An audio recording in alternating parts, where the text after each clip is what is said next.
Welcome everybody. My name is Melissa Rosenberg. I'm the Executive Director of the Autism Society of Maryland. And I'm really happy to welcome you here. And we're very excited to be co-presenting this with the Autism Society Baltimore Chesapeake. Ty Green is here, and I'm going to introduce her in just a minute, but just a bit about the Autism Society of Maryland. We're serving Howard, Montgomery, and Anne Arundel counties. We have information, resources, support, educational programs just like this. And we welcome you to reach out to us if there's anything we can assist you with. This is a big focus area for us this year, water safety, as well as Ty's group, ASBC. And so please reach out. I'm going to put our website in the chat. Check out our calendar information and other activities that we have coming up. And I'm going to invite Ty to please talk a little bit about ASBC. Good evening, everyone. My name is Ty Green, and I am the president of the Autism Society of Baltimore Chesapeake, and that's the sister affiliate of the Autism Society of Maryland. So we service families primarily in Baltimore City and Baltimore County, and some of the areas further north. We serve as a resource hub and facilitator, as well as harness community events and trainings. And we're very happy to partner with Melissa and her crew tonight to reach as many families as we possibly can. Thank you, Ty. I'm going to share our slides and we'll get started and introduce our panelists for the evening.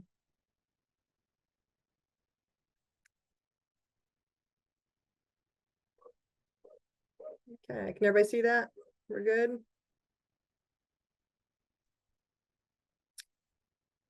Well, good, thank you. Welcome again. We're here to talk about water safety and wandering prevention. As you probably saw in the program description, 91% of deaths in children 14 years or younger with autism are due to drowning. And last year, it was 7 actually, autistic children drowned in Maryland subsequent to wandering. We all want to help prevent future tragedies, and in observance of National Water Safety Month, this webinar raises awareness about water safety for children and young people, especially those with IDD. So we have a wonderful panel here of parents, swim instructors, self-advocates, professionals who are going to share lots of great resources with you this evening. We'll get through the presentation. We'll take some questions. I know some of you submitted those in advance. We'll have you put those in the chat when the time comes. And just another reminder to please remain on mute. If you could mute yourself, Brian.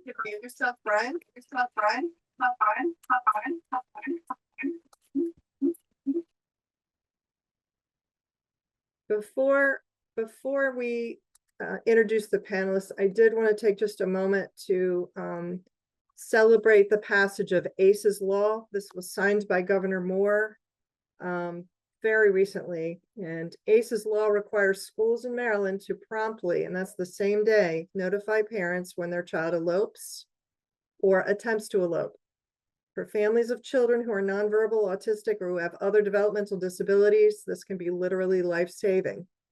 It also requires IE teams to then review and address with relevant stakeholders that behavior incorporated into the IEP plan, the BIP, etc. The law is named in honor of Brittany Bledsoe's son, Ace, who wandered away and drowned in Montgomery County last year. It was initiated by Delegate Patterson and with many other wonderful sponsors in the legislature when another child tragically drowned in Charles County. So thank you to all of the advocates who made the passage of this law possible. We were really excited. You can see many of us attended the signing, including Ace's mom, Brittany. It was a really important moment. So just wanted to raise that up. And also want to raise up our wonderful panelists this evening, and they will tell you more about themselves. We have Heather Brewer, who's the aquatics leader and instructor at Lifetime. Parent Gil Brown. We have Marlo Lemon, who's a parent and also on staff at the Parents Place of Maryland. Emily Watts joins us from the Baltimore County Public Schools, where she's an autism waiver coordinator. Cheryl White is aquatics director for Brick Bodies and owner of the Great White Swim Academy and is a swim instructor. And Amanda Roten, who's director of safety on the spectrum from our national organization, the Autism Society of America. So I'm going to invite Amanda to start us off. We're going to talk a little bit about understanding wandering and elopement, provide you with some wandering prevention tips and resources, talk about what to do if your child goes missing, and then we'll share lots of water safety tips, adapted swim lessons. We're inviting our two parents to share their stories with you this evening, and then we have other resources that we can share. So Amanda, I'm going to invite you to come and get us started here. Thank you so much. And for those of you that are in Maryland, I'm getting the storm that's just south of you, so it knocked me off once, and I'm back. Hopefully, it'll keep it going for us to get through this. I'm Amanda Roten. I'm the director of safety on the spectrum for the Autism Society of America.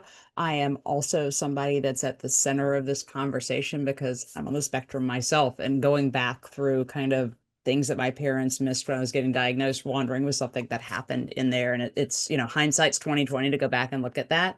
So it's something that's near and dear to my heart.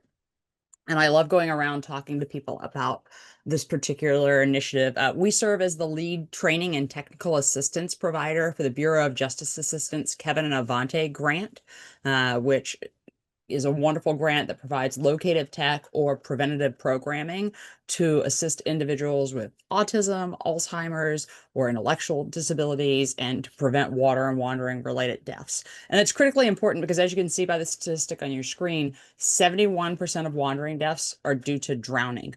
We actually have a slide in our presentation that shows the top 2 locations that individuals are found, and it's always water and traffic. And I want you to think for a minute about, what do those 2 things have in common?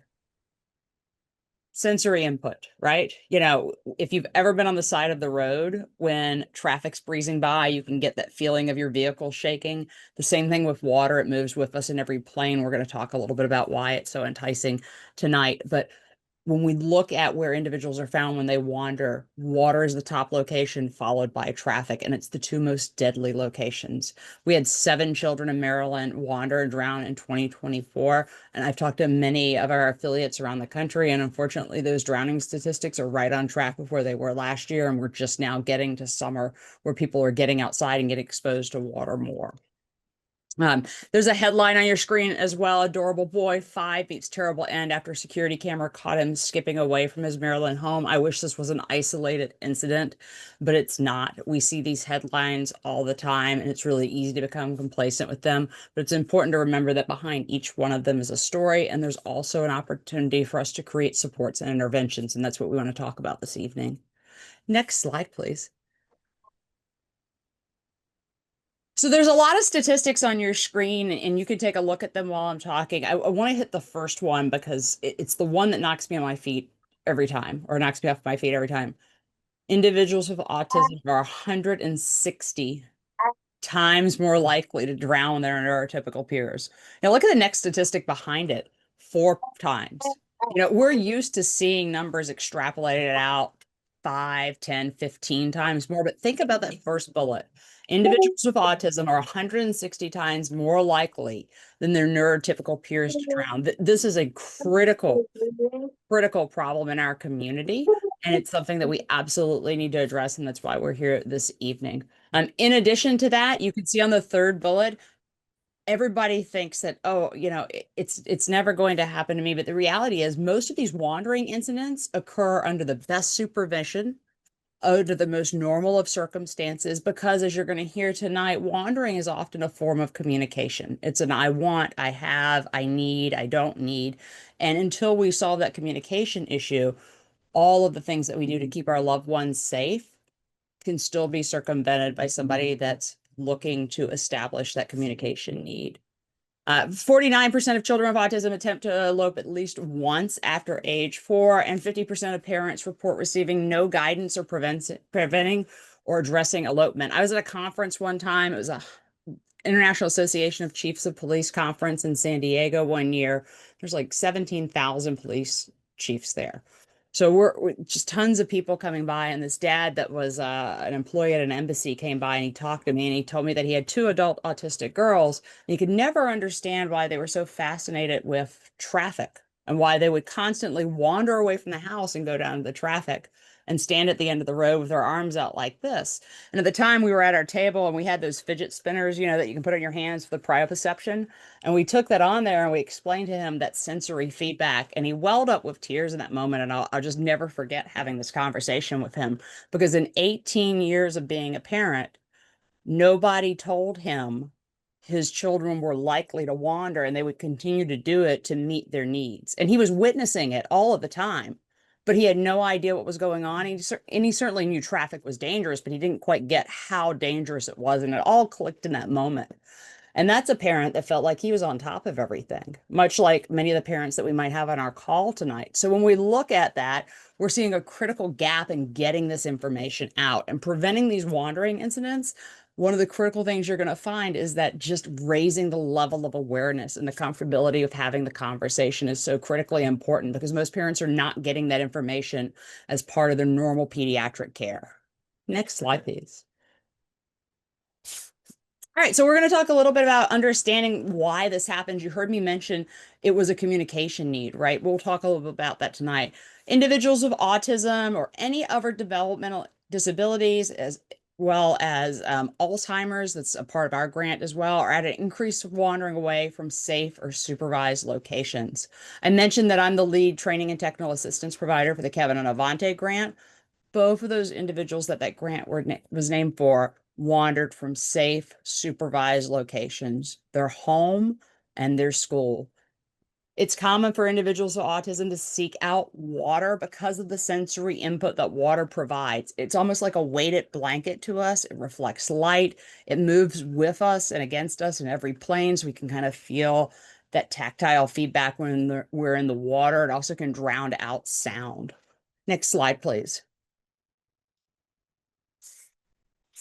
So I mentioned this happens under the best of circumstances, and it often happens from locations that we believe are safe, like a school or our house. People with autism, developmental disabilities, and as I mentioned, Alzheimer's and dementia are more prone to wander, often because of that communication need that's not being met.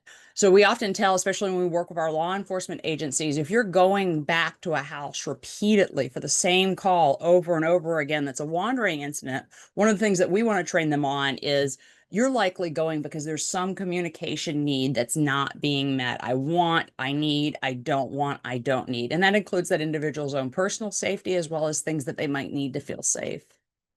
Next slide, please. So what types of communication are we talking about? I give a few examples, but these are a few things that you can have as like an emergency checklist of what might be going on to cause a wandering behavior. Is it a biological need? How many times am I going to tell you that I'm hungry and I want my favorite snack? And we always go get that on Tuesdays, and now we're not going, and I have to go because this is part of my routine and I need that to feel comfortable. Do I need to go to the bathroom? Personal things. I left something somewhere, and even though you keep telling me that I'm going to have it tomorrow, it's not going to work. That's why as an adult, I have 4 pairs of noise canceling headphones or duplicates of the same things. If we have something that makes us feel comfortable and we suddenly don't have access to it, we may want to go get it. And it might not be safe for us to go. We could go wandering to go retrieve that item, even though you've told us that we'll be able to get it tomorrow. Sensory safety, this is absolutely one that we see around the holidays, if we're traveling, if there's fireworks, things like that. It's too loud, it's too crowded, and I need to withdraw to meet my sensory needs and to regulate myself. Dysregulation, I'm having trouble coping and I need to leave. I need to escape where I'm at. Or curiosity, I just simply want to explore the universe that I'm in. So often when we see these wandering incidents, it's a result of one of these communication needs that we're seeing on our screen, trying to meet a biological need of establishing the ability to use the restroom, to get food, water, to find a comfort item, or to regulate and seek sensory safety, or to just simply explore. Next slide, please. So I mentioned the two top areas. You can see them on your screen, often found near water or traffic. But then we see other places that individuals are found, wooded areas. So again, if I'm going to withdraw from something, going into a place that's more secluded and then not knowing where I'm at could be a huge problem. Another residence going to another home. Perhaps it's a home that I'm familiar with, and that's a comfortable place for me to go, or any of my preferred stores, places I like to go shop, maybe a favorite park that we visit, a restaurant that I'm used to going to. It's important to know those types of information, and we'll talk a little bit later in the presentation about having information on your loved one that might have wandered available in a quick tip sheet, because if you're stressed, it's hard to remember that. Knowing those places that individuals have wandered to before or that they love as a favorite location is really important. That way, if the law enforcement agencies or EMS are looking for somebody, they know where to go first or where might be a common location to be found. But we often see water and traffic, which are the two most deadly, followed by wooded areas, another home, and then those preferred comfort locations are part of our routine. Next slide, please. So I want to stress a few important safety tips. The first is I cannot implore you enough to please call 911 before searching. And I want to pause and just take a moment to acknowledge that this can be a difficult phone call for many individuals to make. And I'm well aware that this may be something that's concerning to people to do. But one of the things that I can tell you as a professional that works in this area is I have had so many calls where it was a negative outcome because it was too late.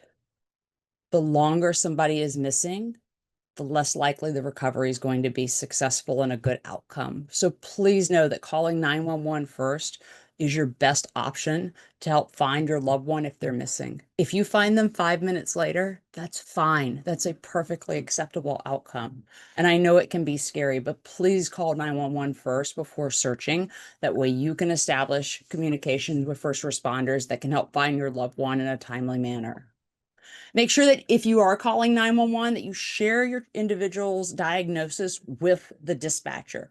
Dispatchers are critical in relaying information to officers, to EMS. So if they're coming to your house, they know already that they're coming looking for somebody with autism that has wandered, and that helps put them in the correct framework to help you. It can often help de-escalate the situation. It can help, if you know that your loved one is sensitive to sirens, requesting that the sirens be off if possible, things like that, that can really lead to a very successful outcome. Make sure you share exactly how long your child's been missing or how long you think they've been missing. This is really important information for first responders to have. And then once you've called 911, the next thing that we cannot stress enough is to search water first. Pools, retention ponds. I'm south of you in Virginia, and I'm in the same coastal type region where if we just turn around, there's water everywhere. All of those locations are attractive to individuals with autism that may be prone to wander. And when we say search water first, another key tip that I want to share that I learned from our water and wandering specialist, Katie Wentley, is not only search water first, but if you have several people helping you look around your neighborhood, you've got loved ones with you, leave somebody at the water. Because just because they weren't there when you looked doesn't mean that they're not going to come there as they're out looking and exploring, or once they're meeting that communication need. If you can afford it, have somebody stationed at that retention pond, have somebody stay at the neighborhood pool. That way you're not missing anything. So search water first, but also where possible, post somebody there so you can keep that location covered and keep eyes on the water. And make sure that you reach out to your network. This is not the time to be shy. Call everybody you know, your neighbors, your family, your friends, your school. Get your network involved in finding that. We even, in some of our resources that I'm sure will be shared, we have what's called a trusted neighbor guide, which is basically a letter that you can kind of fill in the blanks with information on your loved one and share with your neighbors and say, my loved one has autism. They're prone to wander. These are their special interests. You might be able to keep them engaged in a conversation while you have somebody call us. Just things that can make people in your network more aware of your family's situation and help support you when you need it the most. Next slide, please. So here's a couple of examples. There's that trusted neighbor guide that I mentioned. The Autism Society of Maryland has these resources on their website. Please make sure you not only download them, but you can share them. Share them with families that weren't able to make it to the webinar tonight. Share them with your school so other people have access to them. These are free and available to you.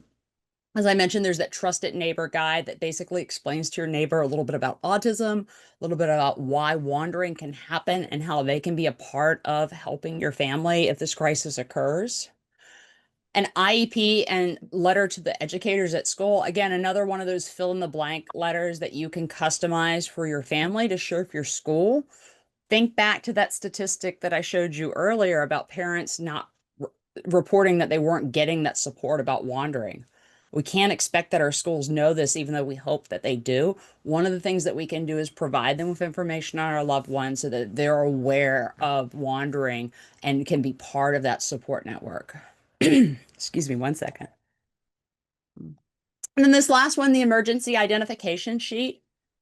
I don't know about you, but I can't answer questions when I'm stressed, much less answer them accurately.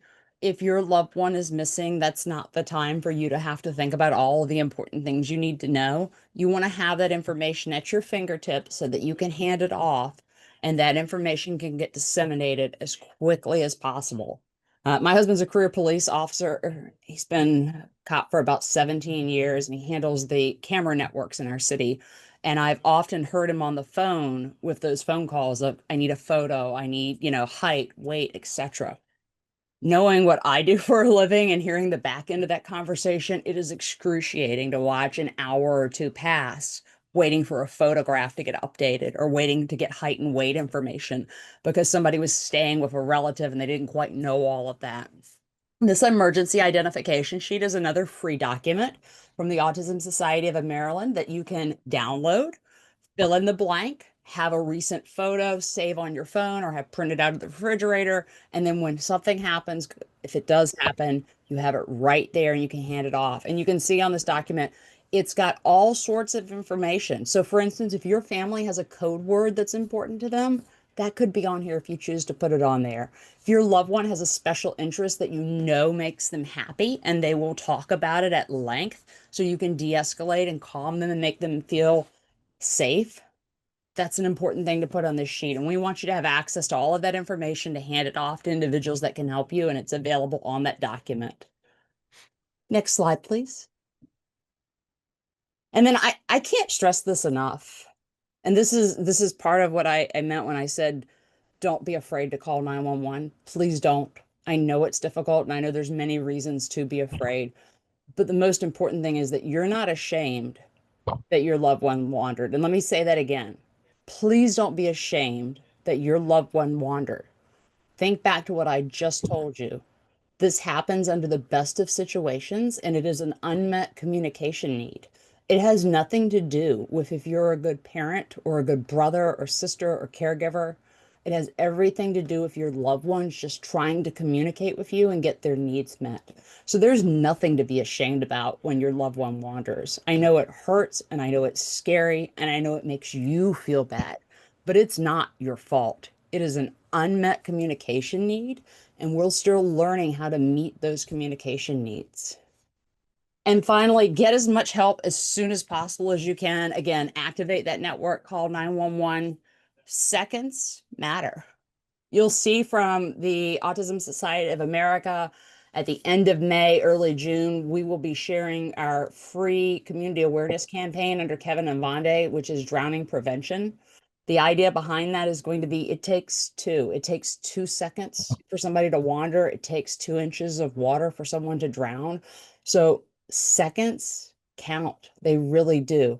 So if something happens and your loved one wanders, please, as soon as you can, enact your network, call 911 and make sure that you get help to resources and know that it is not your fault.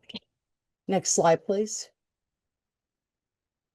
I want to make sure that you know that this document exists and you have access to it in the resources for this webinar. The Maryland Autism Coalition is a group of organizations working collectively on the Call 911 campaign, and this group came out of those 7 drownings from last year. This document is available in multiple languages, and it talks about what we just covered, the importance of calling 911 first and then searching water, because seconds really matter when someone you love that has autism has wandered, because we know how likely it is that that could end in a drowning or a death.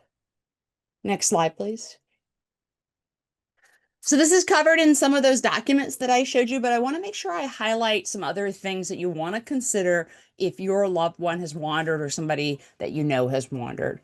Think about locative technology devices, whether it be their favorite phone that they always have with them that also has locative tech on it, a smartwatch, an Apple AirTag, a Project Lifesaver bracelet, Angel Sense. There are many different types of locative technology, so consider if they have any of the types of locative technology available. Think about also what's going to get them re-engaged, especially if it's a stranger approaching them, right? If we've got your network activated, if we've got individuals from first responder agencies trying to help, they may not know your loved one. So what's the thing that's going to get them engaged with another person that we can get them back to safety? Is it a song that they love to sing? Is it a special interest of theirs? Please ask my husband about his proton pack. He would talk to people at length for that. That's the thing that brings him joy and makes him light up. So what are those special things that your loved one has? Is it a family safe word that they know if somebody tells me this, I know that I'm safe and now I can go with them?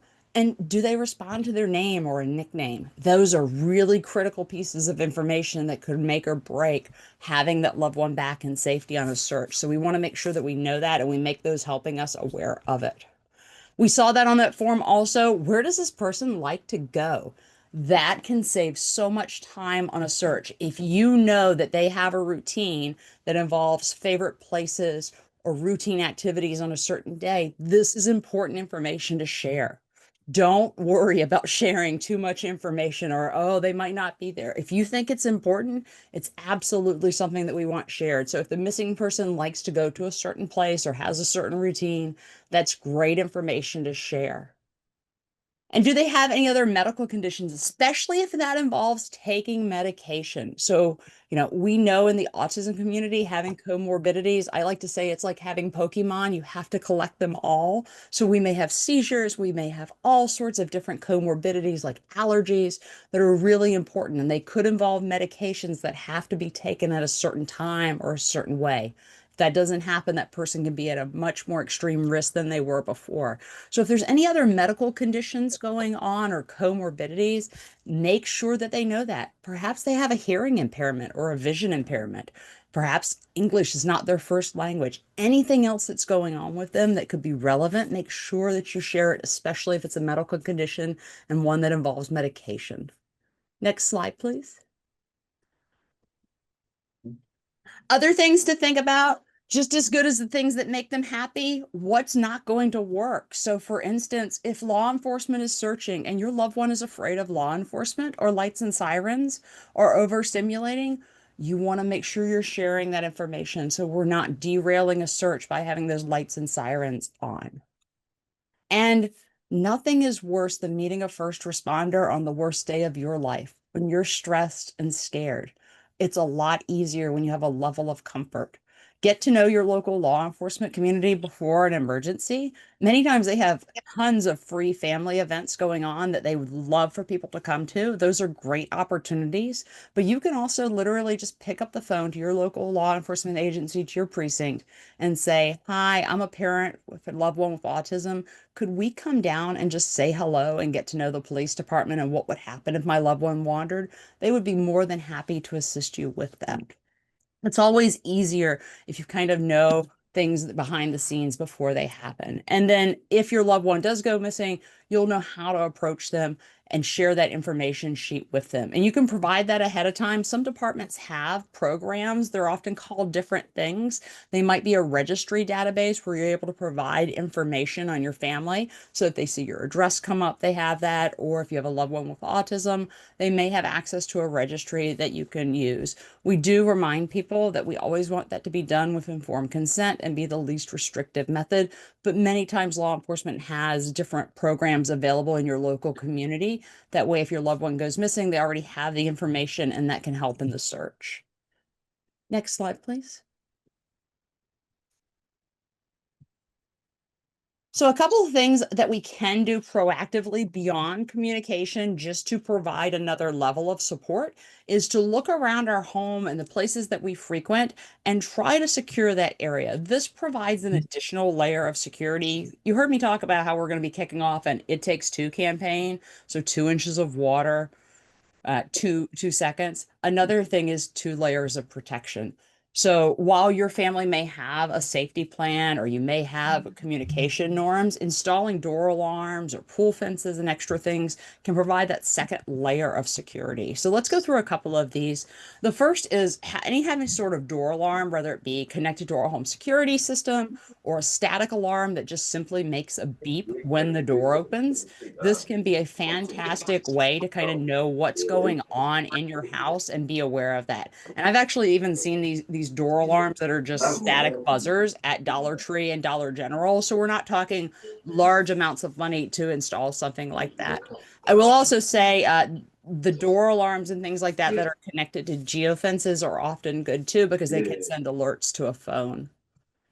Pool fences are an interesting item. I know where our wandering specialist is, Katie Wentley, that there's usually a state requirement for having a fence around a pool, and I would say that's more common than not in most municipalities. However, having a rule and getting people to follow a rule are two different things. Think about your own neighborhood and your friends and neighbors that put up small kiddie pools in the front yard during the summer. Those aren't required to have a fence, but there's still a drowning risk if somebody wanders. So one of the best things that we can do is to make sure that if we have a pool, we have a fence around it, and that fence has a latch. So we're really kind of securing that body of water away from anybody, even if it's a temporary pool. This is a good practice to have. We are especially proponents, if you have a pool, of having a self-latching pool fence and door. That way, if you're coming through, you have things in your hands. It's not, oh, I'll shut it in a minute. It's going to always close behind you every single time. We recommend identifying all the bodies of water that are close to the home, whether again, that be retaining ponds, fountains, pools, things like that, talking to your neighbor, and above all, having a family safety plan. Again, there's free resources from the Autism Society of America, includes a family safety plan that you can download and customize for your family. And that plan should always involve calling 911, checking all surrounding bodies of water, getting your network involved, and getting to know and remember where your loved one frequents and their areas of interest. Next slide, please. There's some examples of those door locks. Again, I want to stress that there's that fancy silver one on there that looks like I can't afford that because it's real fancy with the black and chrome. That's definitely an option, but so is a static door alarm that makes a beep when it opens.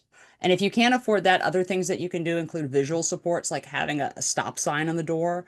Again, things to reinforce behavior and raise awareness. Next slide, please. Some other things to talk about and consider. I can't stress communication enough. As caregivers, we're never going to always get it right, but trying to figure out where the communication need is and to start working with it, because you have to remember this is not your fault. This breaks down to an unmet communication need. Once we meet that need, that stops happening. We might just get a different need at a different point, but it's always a communication need. Make sure there's access to effective communications. So whether it's using an AAC or communication norms with your family, signing, etc., make sure you've got access to communication. If communication breaks down and we no longer have access to communication, we'll be more prone to wander because we're, again, trying to meet that communication need. Take a look at the temperature around your house and changes in behavior. I don't know about you, but at my house, I know when a meltdown's coming in me, I can feel that storm coming and my behavior changes around my family. So you may know your loved one in that way also. Look at changes in behavior and see if there's anything coming that might be precipitative of a communication need. Changes of their favorite spot, favorite interests, things that might be drawing them to new locations are also very, very important. And then finally, locative technology is not the right choice for every family, but for some families, it is the right choice. We have lots of great information on locative tech available to you, and you can see this URL here for Pathfinders. They have wonderful information on safety tracking devices. Finding out if GPS tracking is the right choice for your family is a good thing to explore, and we'll talk about that in just a second with some pros and cons. Next slide, please. So GPS tracking technology is an option for many families. There are some pros to it and some cons. Let me just walk you through a couple of them real quickly. Of course, the best thing is it's that real-time location, right? Like we can pick up the phone and see exactly where our loved one is at any point, often alleviating any concerns that we might have. We can also, if we're searching for them, see where they've wandered to so that we can aid in a safe recovery. Some of the devices have emergency buttons and different things that can be pressed to designated contacts. And ultimately, we find that when we talk to parents and loved ones, it provides a level of security and relieves some anxiety for them, but it's not without other considerations. There's always ethical questions. We recommend when it comes to locative technology, again, informed decision making. And one of the things that we want to work on at the Autism Society of America is providing some plain language resources so that, again, these can be more informed decisions that are made in family conversations. We also want to stress that these can lead to a false sense of security. I'm a big storyteller, and I know I need to wrap up in a second, but I'll tell you this one because it's very important. We were working with one of our sites. They were doing a battery change on a Project Lifesaver band, which is a frequent, every couple month occurrence. Change the band, making sure it's sealed up. While they were changing it, the individual wandered into the front yard, and the family was using a backup device, an Apple AirTag, that they also used in tandem with the Project Lifesaver band. It breached the geofence around the house and immediately alerted mom on her phone, who went into the front yard and then got the loved one back in the house without anything else happening. So it's really important to stress that while these can provide security, I don't want you to think that there's a false level security there, because technology does fail. Waterproof items don't work all the time. Seals break, batteries need to be changed. Loved ones are smart and go to school and say, please take this off, it itches. And adults comply with that and put it back on later. All sorts of things can happen. So once you put it on a loved one, it doesn't mean it's the be all and end all. And also, many autistic individuals, I think it's important to note, find that devices cause distress, especially from a sensory input, or especially if adults, we get a lot of feedback that the device looks childish. It's not the normal smartwatch that we would see, and it makes them uncomfortable. I want to wrap my time up by saying that there's efforts being made on swim lessons. Thank you. Thank you. Thank you to everybody on the call. It's going to talk about that later today, and other communications tools. But for now, I want to make sure that we get our parents to have a voice, and I want to kick it over to Gil and Marla. Thank you so much, Amanda. You're And welcome. I believe, I don't know whose slide comes up first here, but I believe it, if you could switch it, that way I would go first and then there you go. there you go. Okay. Thank you, Go Amanda. ahead, my love. Thank you. Thank you, Melissa and Amanda. Good evening, everyone. And we are so glad that you are able to attend. My name is Marlo Lemon, and I am Co-Deputy Director of Training and Strategic Partnerships at the Parents Place of Maryland. We are in the Maryland Autism Coalition as partners with both autism societies. Tonight, I am here as proud mom. This is my why. This is a picture of my son, Matthew. And I set my timer for 5 minutes because I could talk about him and this for oh so long, but I won't do that. Elopement. 2015. Now my Matthew, I'm the proud mom of 3. Matthew is a twin. I have a double blessing and little surprise. So in 2015, when Matthew was 10, I decided that that was going to be the summer of responsibility. And, everything in my house, has always been pretty much locked up. Matthew was diagnosed with autism when he was 20 months old. So we've been in this a while. He started infants and toddlers when he was 17 months old. I'm a former board member of the Autism Society of Baltimore Chesapeake. So, I felt like I was one of those moms that really had things together. We have friends that have older children that would say, be careful, he's going to get out. One day, just make sure, be careful of it. And we always thought it would never happen to us. He never went anywhere by himself. Matthew is my gentle giant. He is now 20 years old. He's nonverbal. He has a device, what people would consider level 3, but he is the smartest. And I tell you, this is why when we have occupational therapy for our children, it really does work and help. But back to elopement, the year of 2015, my children were 10. It's like, okay, this is the year of responsibility. This is a summer where we're really going to get into washing clothes and doing more chores around the house. This particular day, my husband had hurt his back. Amanda, you were talking to me because my husband is a retired police officer as well. And he was home. I had to leave out to go to the bank. Well, in the summer of responsibility, everything in our house has always been locked up. We have door chimes, window chimes. My daughter, who's 17 months younger than her brothers, would always say, I could never sneak out the house because we always have locks and dings and everything, to make sure and ensure that safety. So what we did that summer is, the lock was up high, but Matthew is very tall. Right now, he's 6 feet tall at 20. So even then, he was tall. And I left out the house to go to the bank, I think, to run an errand. And one thing about my Matthew and being consistent, he would always meet me at the window when I pulled up in the driveway. Always. I pulled up and he wasn't there. It's like, that's funny. So I walk in the house. His siblings are downstairs watching television. My husband is upstairs. And I'm like, well, where's Matt? My husband yells, he's downstairs. The two yell, he's upstairs.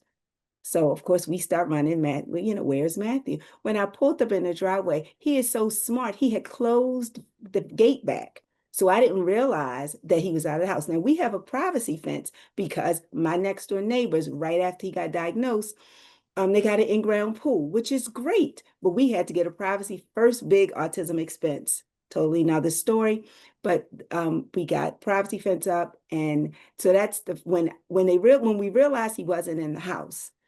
Instantly, I did at this time call 911, and I was frustrated because they're asking me all of these questions, and I'm like, my son is not here. He is not in the house.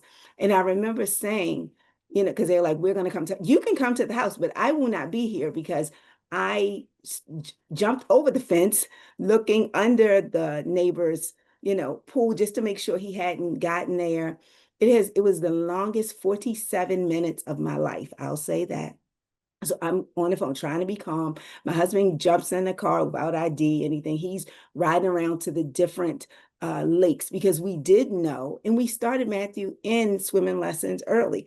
Now, I think now he could probably float to get to the end because he always wanted to swim on his terms. But I wanted to share with you these pictures because he has always liked the water. Needless to say, it was like, well, sure he didn't run away? What color did he have? All of these questions from the 911 operator. And I'm answering the questions as I'm driving around. So I leave the two at home, front door open. My husband gets in a car and, I'm talking to the dispatcher. They put it out there. And I live about a mile from my parents. And his wandering, I believe, was for the need to, he wanted me, and then he wanted his grandparents, because who doesn't want to go to their grandparents when they can get almost anything? So he wanted to see his grandparents, and he wanted me, and I left the house. So he crossed several major streets, and he was found. He almost got to my parents' house. He missed one turn, but it was a very concerned person. She said, I saw him walking. Now, mind you, we had GPS system because, you know, we're those parents who are going to follow all the directions. We had it on his shoe. Matthew walked out the house in his pajama pants, a white t-shirt, and he didn't have on shoes. He had his iPad, but at the time we did not have locator on it. So all of these things, and again, we were that family where no, it's not going to happen to us. So the lady saw him wandering. He would go up to different doors and just try the door handles. So she saw him, she called the police. We came, and we saw him, and he's sitting in a police car, so unaware of how many years he took off our life, but so unaware, like, hi, mommy, it's like, it's not working. I can't get the music anymore. And it, again, was the longest 47 minutes of my life. I say that to say, yes, it was a behavior. It was his need or want. He was found out at another residence.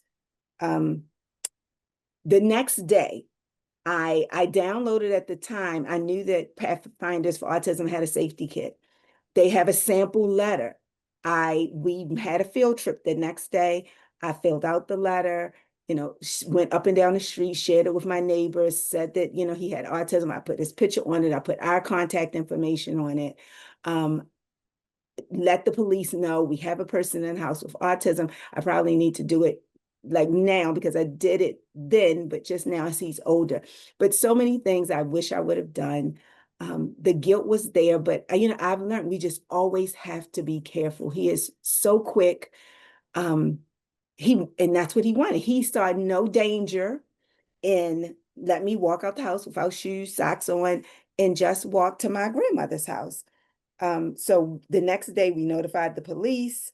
We did the safety letter. We dropped off the safety letter at my neighbors' homes, and it has been a blessing ever since. I did want to just give some tips for the beach. Since then, when we go to the beach, we let the lifeguard know, and we always are close to the lifeguard station. He always has on some type of bright shirt, one that might say autism, but he has on something that's really bright. And that's just how we have helped. But I am so glad for the groups that have come together to know that this is so important, because it could have went another way. My neighbor has an in-ground pool. He could have gotten hit by a car, and just as good as I thought we were, we weren't. And it is so important. Locks, they can get out there like little Houdinis. So I just wanted to share our story. You know, it ended on a positive note for us, but I'll never forget those 47 minutes, the summer of 2015, when Matthew wandered off. And I will now hand it over to Kim. Thanks, Marlo. You're welcome. So, my wife and I have been in the autism community for a number of years. Gina's on the call here. This is my son, Dale. You can see he has a younger brother. And since we've been in the community, Marlo has been in our lives for a very long time and helped our son earlier on in his diagnosis. So shortly after the issue with Matthew, she was at our dining room table explaining this to us, and we were just floored by it. And she did warn us. She said this could happen, you know, and we were the parents too that thought we had this under control. All of the door chimes, Angel Sense tracking devices, security cameras, you know, just keeping a good hold on the doors being locked in the house.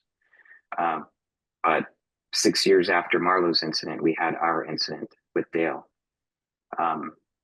Dale is full of energy, loves the outdoors. Just full of energy is not enough to describe it. And he's a sensory seeker. And my wife was coming home with the boys. This was just after COVID, so not everybody was fully back to work yet. You know, a lot of folks were working from home. I was in the office that day, and I got a phone call from her. Gina hardly ever calls me at work, so I thought that was odd. I was in a meeting. I took the call. I, you know, excused myself out of the meeting, took the call, and she was just crying hysterically. And she said, "He's gone."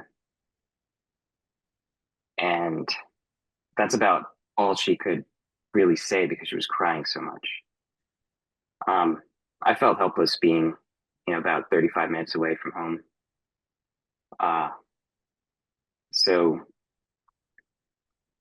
I knew that she was kind of a wreck, and we had to do something fast. So I called our friend who lives in the neighborhood, and I knew that they were working from home, and just had them go over to the house and be with Gina and start looking, right, and called and calling the police.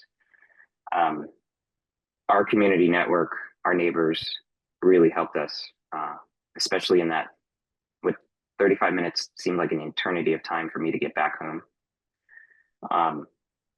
And I just remember driving up to the house.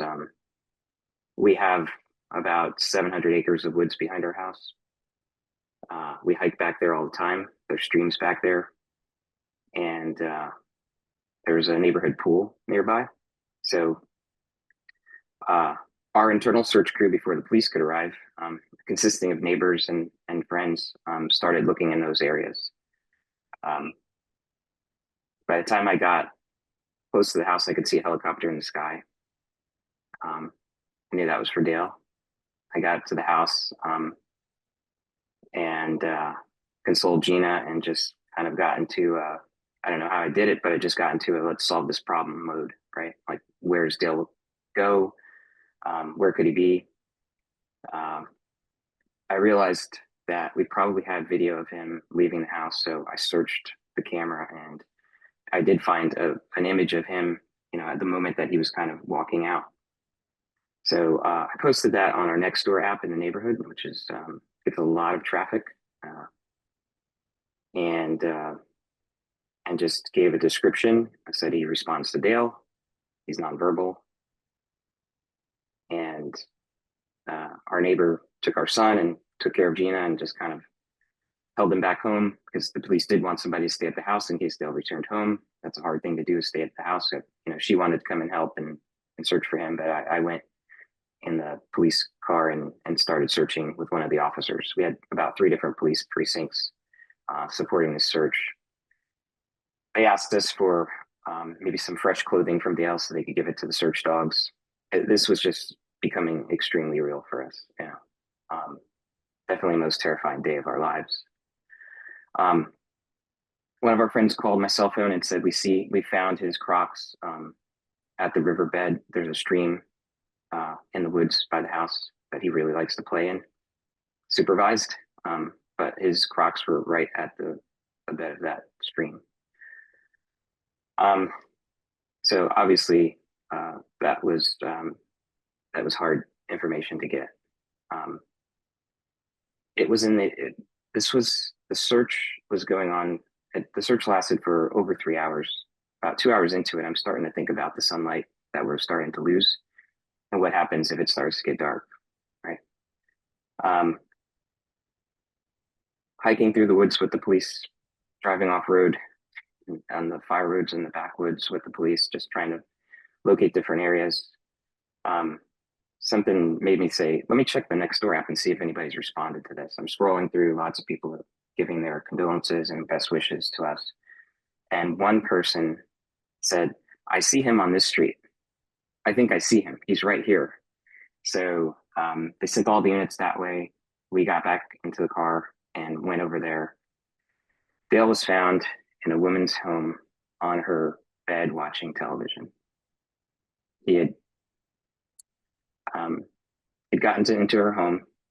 She wasn't there. She went out, didn't lock her door, and went through her cabinets, refrigerator. Dale likes to do that when he goes to people's houses, see what they've got to eat. And he made himself comfortable in there. Used her bathroom. He doesn't use the bathroom outside. We're very outdoorsy people. He just always needs to use a proper bathroom. He probably was out there for hours and needed to go, and said, this is a good place for me to be to do this. When she returned, we're just grateful that she had an understanding and mercy on him to try to figure out what's going on. She had her neighbor helping her. Her neighbor worked in special education and kind of said, I think this boy is nonverbal and on the spectrum. And while they were talking outside the house, one of the people who saw the post on Nextdoor said, I know that. That's the kid from the picture. And that's when I got the message on the app. And that's when we went over there to gather him. We realize the outcome to our story. You know, we don't take that for granted at all. We really appreciate the support of the community and first responders in our situation.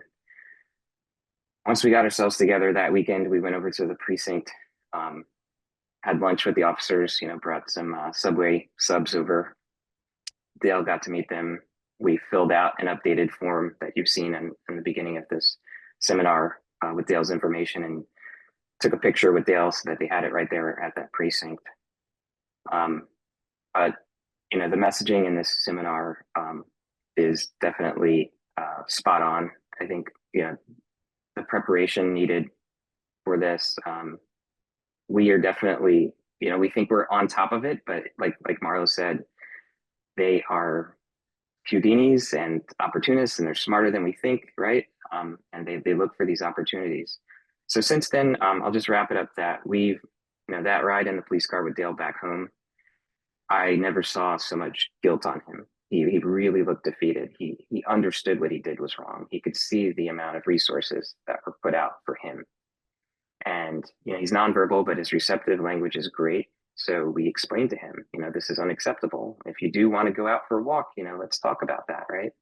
So another part of this seminar that we relate to is being effective communicators with him, making sure he gets that sensory outlet. But that's our story with Dale, and I hope that helps folks on here just to understand what we're up against and to leverage your community if this does happen. Thank you. Thank you, Gil and Marla. I really appreciate that, sharing those stories. And I do want to move on here. We've got one more section. I'm going to reshare here and invite our presenters on water safety. And then we'll have a little time there at the end for some Q&A. So Cheryl, Emily, and Heather, let me reshare here. Good evening, everyone. I'm Cheryl White. Happy Water Safety Awareness Month. All month, all over, all pools and any type of aquatic facilities. I will probably be sharing lots of water safety information. The American Red Cross will also be sharing water safety classes and information for parents to take courses online as well, okay? The key thing we want to keep pushing out to everybody is that supervision and planning are key. Having a plan for going to any type of aquatic facility, going to the beach, anywhere there's going to be water, have a plan. Plan ahead of time with the people that are going with you, with your person of special needs on the spectrum or on the autism spectrum, okay? You can go to the next slide. I don't know about you, but I get excited when I go around the water. I love the pool. You forget about all of your woes of the day. So being drawn to the water, it's normal for anyone, but especially for those who are special needs and of the autism community. Having a fascination of the water can cause you to disregard safety. That's for neurotypical and, you know, that's for everyone. People forget when they get around water. They forget all safety, not running, not just jumping into the pool. So we're going to share a couple of tips and key things that you can do to assist with water safety practices, okay? I'm actually going to skip down to the most important thing to start with is routine and repetition, okay? Routine and repetition are going to be key, and it starts at home because you can drown in the bathtub. not just in a pool, okay? So you want to teach your swimmer to use verbal or nonverbal gestures before entering any body of water. That includes the bathtub, okay? Creating this routine will give you a big advantage. You want to create a safe routine for whether you're going to the pool for a swim lesson, whether you're just going to the pool for playtime, for recreational swim. You also want to create the routine for a safe transition to go into the pool and out of the pool. Being consistent with this routine, no matter what you're doing at the water, is going to allow you a few extra seconds that could be those seconds that will prevent a potentially dangerous situation. When I say to create a routine before getting into or out of the pool, I mean to create something that works for you and your swimmer, whether that's having them to do simple movements such as clapping their hands. You can do head, shoulders, knees, toes, something that they are able and capable of doing. You could even have them sing the first few lines of their favorite song, a nursery rhyme, something that will give you enough time that they know we have to do this before I can get in, and then require them to ask before entering any body of water, before going near the water. We want them to ask before entering, okay? Those extra seconds can really help. You want to make sure that we are being vigilant. Vigilance when around any body of water is going to be crucial. It is very critical, especially with children or adults on the autism spectrum. Their heightened sense of sensory seeking behaviors cause them to want to be by the water. So caregivers need to be extra vigilant and focus on repeated and extended submersions once they're in the pool, excessively holding their breath under the water, and if they're drinking a lot of it as well. The people who are going with you to the pool or to whatever the body of water that you're going to be around, designate a water watcher. That person you should be able to identify them. Have something that identifies that this is the person with us that is watching my person that is on the spectrum or that has a special need. They can have a special colored hat. They can have a whistle, a certain type of whistle, a certain shirt on. You want to make sure that you reduce the amount of distractions and fatigue by taking turns. Practice not being the water watcher for more than 30 minutes at a time. And when you are, try and put your phone down. Keep that phone away while you're the water watcher, okay? You want to make sure that you are present and watching them. You are going to be the first line of defense to know that there's a problem. Okay, as I said, you should be doing this in shifts. So when you do go to the pool, don't go by yourself. Have someone else go with you as much as possible.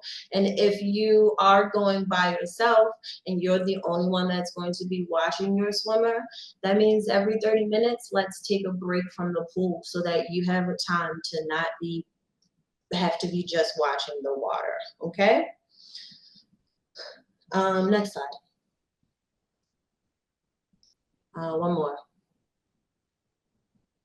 You want to, what I said in the beginning was preparation and vigilance are key. So preparation for going to any type of aquatic facility, you want to inform the aquatic staff.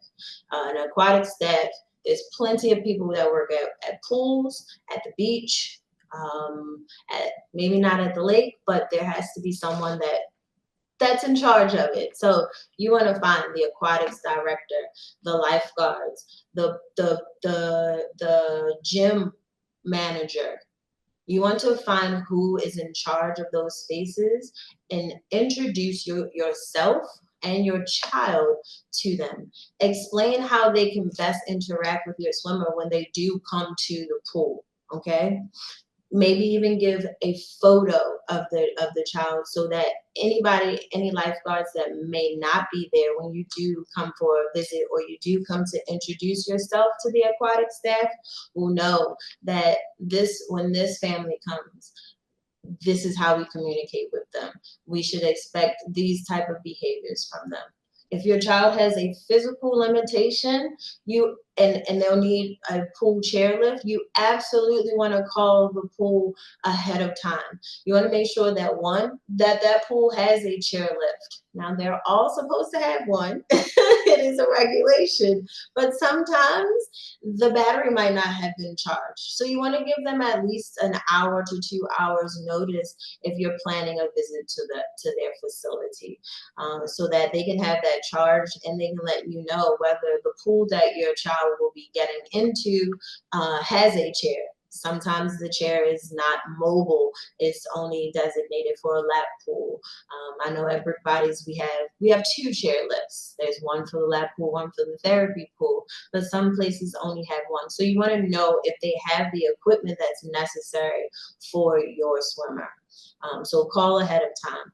You also want to not only introduce them to the aquatic staff, but also identify a second trusted person at the location that you're going to go to. Like I said, whether that's the general manager, whether that is someone that works at the snack bar, because those are things that are going to attract them. You want to find someone that they can see as a trusted person that's not in the pool area, but that is close to it. You can go up one slide. Inform the lifeguard. When you come to a pool, when you go to the beach, when you go to a water park, you want to find the lifeguard office or find the actual lifeguard. They're trained professionals, okay? They're trained in life-saving skills, but they also prioritize their main goal is to prioritize aquatic safety. You want to inform the lifeguard of your child or your adult's unique needs and challenges as soon as you arrive to the pool. You want to say before you go in your social story or in your preparation for going to this aquatic facility that lifeguards keep us safe. Most locations, the lifeguard can be identified by their rescue tube, their red uniform.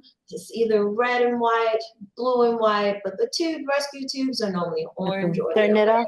We'll talk about Okay. rescue Hold on, equipment they can't turn it off. in just a little while. But make sure that you introduce yourself to the staff. I think that Heather is going to talk to us about the rescue equipment. And I'll turn it over to you, Heather. Thank you. My name is Heather. I work at Lifetime. I am a lifelong swimmer. I'm also on the autism spectrum. My parents realized very, very young, I actually learned how to swim before I learned how to walk because everything in my life has revolved around water. When I colicked, the only way to calm me down was to put me in water. So they knew they were going to have a problem with me in water very early on. And my mother at the time was an emergency department nurse. So she knew the rate of drownings at that time for infants. So I've been swimming since I was 8 months old. But that being said, I now run a aquatics department. So rescue equipment. All swimmers, neurotypical and neurodivergent, should understand how to identify and how to use the equipment, such as life jackets, rescue tubes. We also want to familiar everyone with rescue equipment and work to improve ability to touch, hold, and identify it. as an aquatics manager leader at my pool, if someone comes up to me, I have no problem for our equipment that's not being used to for any child to see and to use. I'm actually teaching a child right now that I'm using it for I'm bribing them that they can throw the ring buoy once they swim a certain amount of length. So he's been able to touch it, but he can't throw it until he swims a certain amount for me. Next slide, please. So life jackets, please make sure you're using the right type of life jackets. When you're looking for life jackets, you want to make sure they're comfortable, they fit well. You can practice wearing them at home before you even hit a water, and also make sure that they are Coast Guard approved life jackets. It holds them in the right position and keeps them face up in case of emergency. So this really helps when you're choosing a life jacket. Next slide, please. This is anyone in aquatics that teaches lessons. The slide with, the picture with the X through it, that is called a puddle jumper, or there's another name for them now. It's the newer version of water wings. They can submerge your child face down. They are not good for safety. Most of us advocate against using them. The life jacket on the left is a Coast Guard approved life jacket with the bottom strap, and that holds it so it doesn't come up and over their head in case of emergency. I think the next slide, please. Rescue tubes. As Cheryl was talking about earlier, most lifeguards, I know in the state of Maryland, you have to have a tube on if you're guarding, so all lifeguards will have one on. Again, most facilities have extras. So if you talk to someone that's not in a chair guarding, they can hold and touch and see a tube. If you find someone on staff, they can grab an extra one that they can familiar with. They are slippery, so if they can play with them. Ours, I don't know about Cheryl's at her facility, ours have like a grip on them now, so they're not so slippery. I think that's it. Is there another slide on equipment? So use of equipment should not be routine. I know not just neurodivergent, but neurotypical, there have been drownings reported that the parents feel that they lost their child because the child felt like they could swim because they were always in some type of flotation device. Make sure that your child, if you're using a flotation device in swimming, at some point you take it off and work in the pool and make sure that they know they can't swim without a flotation device. So you want to make sure that you don't use it. Part of our swim program is a child has to jump in fully clothed and swim to the other side. That's no goggles, no equipment. I think that is it. Next slide, please.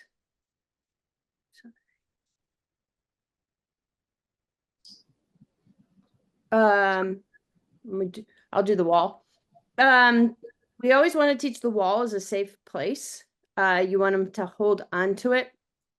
And you always want to every time you're in the pool, the wall is a safe place, and show them where all the walls are, because no matter where they are in the pool, if they cramp up, get distressed, have some problems getting with swimming, or you can't get to them, or someone else can't get to them, they always need to go to the closest wall. It's kind of like an airplane. Sometimes the closest wall could be behind us and to the side, so they have to learn to look completely around while looking for a wall. So same as Cheryl said about the routine, about asking for permission for getting in a pool. You also want to make sure every time you're in a pool to tell them that the wall is a safe place and they want to get to that if they're having trouble. Next slide, please. Oh, yes, buddy. Only 2 minutes. Can you guys I'll please, pick it over from please here. mute? Thanks, Heather. Thank you. I'm Emily Watts. My day job is with Baltimore County Schools through the Autism Waiver. Been doing that since 2006, but I've been swimming since my parents put me in the pool. So I would have drowned probably at the age of 4. And I've been associated with a swimming pool company for the last 25 years. So still involved in swimming and teaching lessons. One thing I want to piggyback on what Cheryl said, at a pool, at least at the pools that are associated with the pool company I run, if your child goes missing, meaning that you can't find your child after scanning for several seconds, you stop, you tell the lifeguard, they will shut the pools down. They will make sure your child is not on the bottom of the pool. Okay, so please don't, as we've stated earlier in the slides, look around, call his name. He goes out of your sight. They have a special code. Pools get shut down, and the first thing they make sure is that that kid's not on, your kid's not in the pool, and then we go searching, other areas of the pool for him. But I just want to put that out there before moving on. So many of our children on the spectrum like to hold their breath, or they'll do the opposite, drink water. Something about holding our breath, it could actually cause us to pass out and inadvertently drown. Even the best of swimmers, this has happened to the best of swimmers. And on the other side, a lot of our kids are like to drink water. So that's could be difficult to teach. One of the more advanced skills to teaching somebody how to swim is actually blowing bubbles. And these techniques may or may not work, but we've used straws before to help blow bubbles. And you're like, yeah, straw's not going to work. My child's going to eat the straw. No, my child uses straw for fidgets. But if it's not using a straw, maybe a lot of our kids like to blow bubbles with a bubble blower or something where they just blow out. So that's something to consider. You could do that in the bathtub. You could with a straw, you could do it in a cup, you could do it outside with your bubble blower, but those are just 2 thoughts to help your child learn not to hold his breath and possibly not to drink the water. All right, next slide, please. I've touched on excessive water drinking, and I know that's kind of tough for our kids, but we had I know one of the questions was, my child likes to elope and go to the neighbor's pool. We in schools use, a lot of our families use with the providers, stop signs.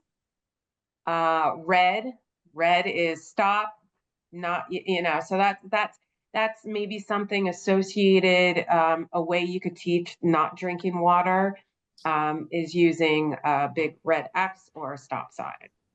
Also, Emily, sorry, I don't want to interrupt. If you also bring a water bottle with you to the pool, when you're preparing in that preparation that says, this is the water we drink, the pool water is not what we drink.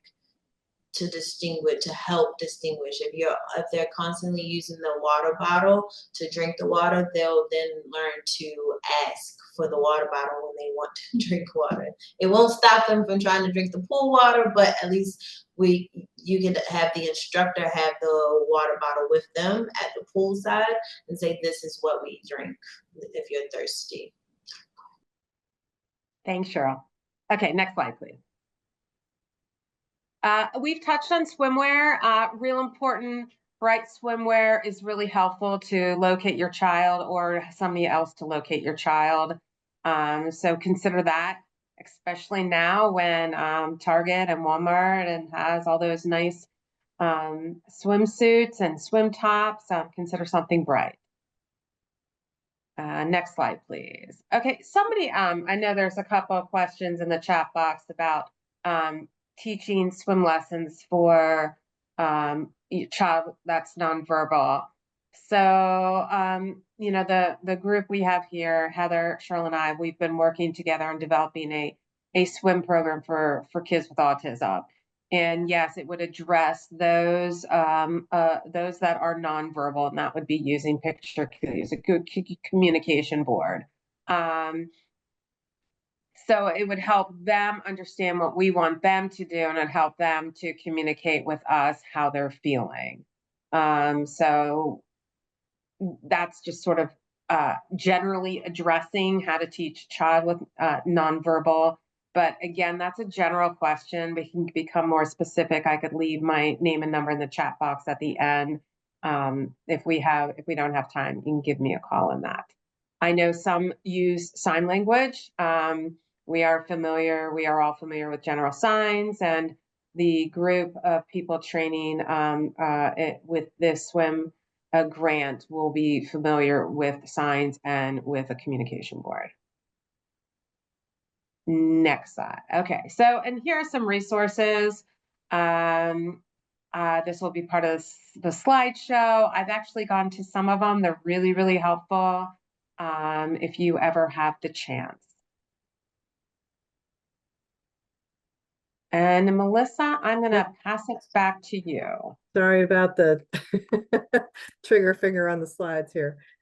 Yeah, a lot of your questions, there were several questions as you registered.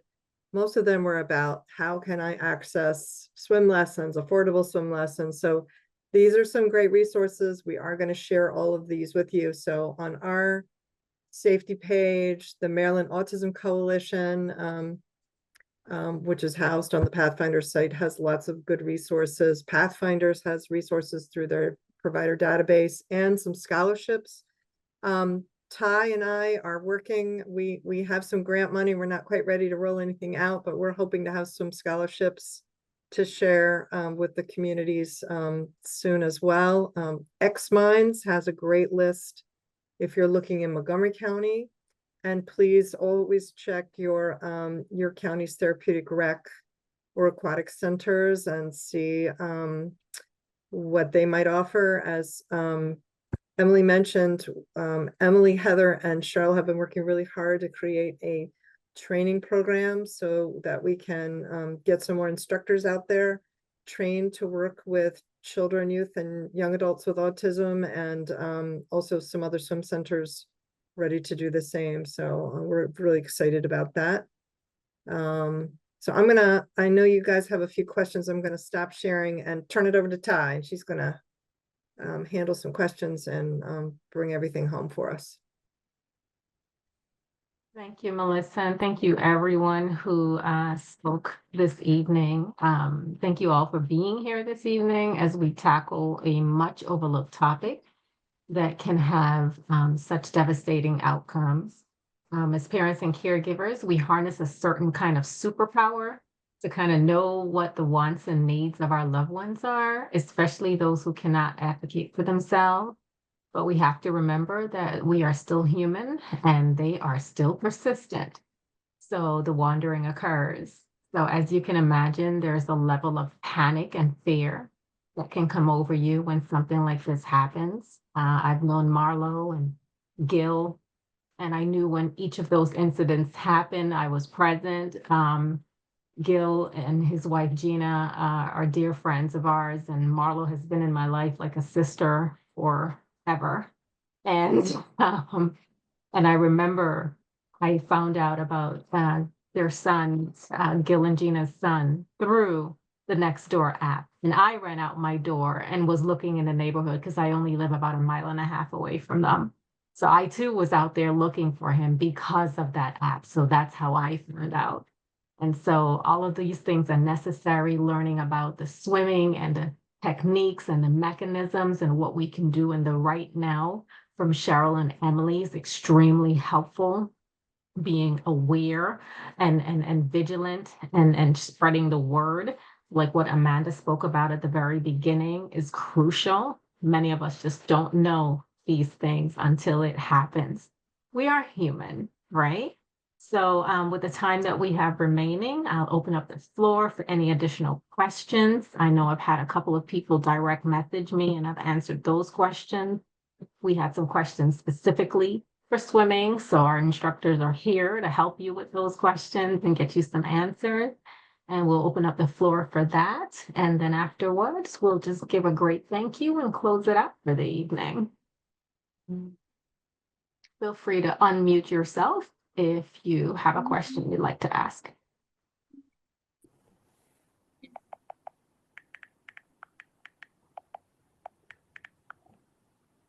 Hi, I have a question. Both swim instructors that spoke, do they both work at Lifetime Fitness? No, I'm at Brick Bodies. We have aquatic lessons at the Timonium location in Reisterstown, Maryland. Okay, that's too far for me. I thought I heard Lifetime Fitness, which is more near Columbia. I thought I heard. There is Heather. Okay.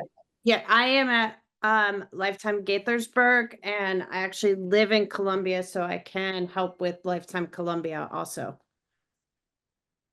Okay, great. Thank you. And Cheryl, Emily, and Heather, do you guys mind just sticking, and if you didn't already, your emails in the chat, and where you are, in case people want to reach out on lessons? You guys are on our lesson list, but just so people have it handy. Great. And Melissa, if they want to ask specific questions, I left all my contact information. I'm more than happy to answer those questions or to get with Cheryl and Heather, and we all collaborate on answers too, because I know it's starting to get a little late for some people if they need to go. Thank you for availing yourself, Emily, and much appreciated. And I know we've hit the 8:30 mark, and most of us, myself included, are parents of folks on the spectrum. So we have to stick to a particular routine at a specific time. So we'll honor that. And we see some thank yous coming into the chat at this moment. And if there's nothing else major pressing, please make sure you grab those emails and paste them into your browser or your email communication so that you have that. I want to thank each and every one of you, Cheryl, Emily, Amanda, Marlo, Gil. Thank you so much just for sharing stories, sharing tips, sharing vision to keep everything in its rightful place as far as awareness, assistance, and prevention. So thank you, everyone. And I guess we can say a hearty good night now, right? Thank you all. Thanks, Ty. All See you all right. Take next care, time. everybody.